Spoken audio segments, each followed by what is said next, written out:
napenjo gimoro ni dak law ywach bende en law ywach nikech mano ten ngero ma bende jodongo magwa nogoyo. Dak to law ywach adier nikech ing'eni mano giri. Koro law ywach it means ni en giri ma udak unenru pile ung'iyo. Koro dak to en law ywach. To law ywach kanyo be manitie wach. Nikech iye kanyo bende waseyudo ni dak law ywach ni pod ang'iyo ni nitie nyiri moko kata mon moko manodhi tedo ma kaging'iyo ga left right and center bathe koni gi koni neno ka kuma onyalo dhi e ungi. Koro samoro gik moko aina matimore negi kech gisevumilia kong'iyo ni kowuok e kendni to kama onyalo dhiye onge. Mamano bende osehinyo minewa mang'eny, nyiwa mang'eny manie kend. Nikech kik ibed kamoro nikech kori onge option. Mano bende adwa paro ne dhano. Ni kik itho kamoro nikech gimoro ma bende ji nyaka par ni lwenje gi sama gibiro ga ma gichop seche ma ji negore ni. Gini ok ochako ga chaka chieng' no ni pap to negi ng'ato. Gini en gima osebedo ga katimore. Ng'ato samoro ji exchange ga words miwinj ka ng'ato nyiso wadgi. Omera chieng' moro nanegi in abiro goyi. Ohimiga. Koro dondruok ni nyalo bedo gima samoro osebedo for a period of time. Another thing my daughter here mention ma bende adwa wuoye matis en about nyithindo manyiri monyuol kata mano chako hera kaka wadosewacho kapod gitindo to gimoro wuoke kata ni ich to ng'ama miyo man janyuol ochuno nyathine mondo dhi otedne ng'at mano onyuol gocha ka ne oken ready mar timo kamano. Do you know ni kanyo nitie gimoro miluongo ni onge hera.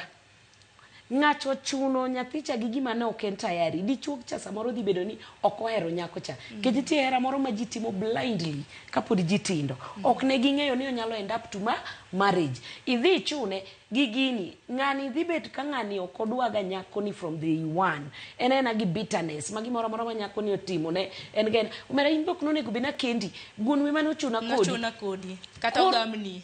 Kori neno ginie. En gi kend mabro bet maonge gi amani nikech ok en gima ne winjruok obede from the word go. Koro nitie gik moko bende manyaka wang'i the root cause of that problem. Apart from that, iwinjo mobedo mention ni piny be sani ochung' akicha. Nitiere dinde moko ma ji odonje ma nyalo chuno ng'ato mondo tim gimoro. Mago bende among the things mamedo nek makori neno medo. Kikelo body parts to ibo bedo gi pesa. Kaka koro manyochi neno bwana cha. Ng'ama nyalo nego dhano mangima wiye tiyo 100% ok nyal nego wadgi making into pieces makete bag unless there's something. Bende mano bende kelo kata mna e penjo tinga mago maga kanise. Ing'eni kanise bende nyalo konyo wa kata mana puonjo okenge makamage nikech Sunday obed chieng' Jumapili chieng' Sabato obed kata mana chieng' Tich Abich nikech ang'eni lem pogore. In fact sani kuro dhi chuno ni kata kanisni oyaw sekta mar hocho ma at least ka ng'ato nitie gi gimoro pek moro. Nitie ng'ato ma wayudo ni samoro ok onyal share kata gi chiege kata gi chuore but onyalo find it easier the share gi kanisa kata gi ng'at machielo. Koro wadwa ni kuonde gi idhi yaw gi mang'eny. Aparo ni ji oluoro gi nikech johocho gi dwaro ga pesa. Koro samoro ng'ato tho gi gimoro e chunye.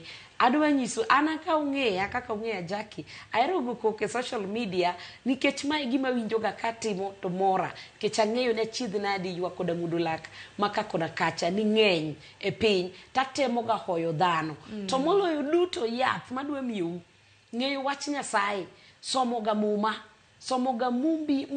en jahocho maber moloyo gimora mora. For example, sani ka mi verse, tabro mi verse from the book of Matthew. Matthew 6:25 to 27 or 20. Kisomo, Ruth wacho ni kikuparu. Abir prario gabiro penjo ni en ng'awa maparruok ma ng'ato parorego nyalo miyo obed mangima kata kuom sa achiel kende. Ne ang'o momiyo uparu kuom gigo mubro chamo mubro rwako. Kik uparu to moloyo weuru duto keturu gigo duto machandou ne Jehova Nyasaye. Omiyo dhano kawuono gima dwa miyou ni puonjre uru ng'eyo wach Nyasaye matut usik kuome ubro yudo kwe ma dhano ok nyal chiwo e piny ka. Paro maliwa ahinya. Iwacho ni Biblos kata mna muma bende konyo e gayo.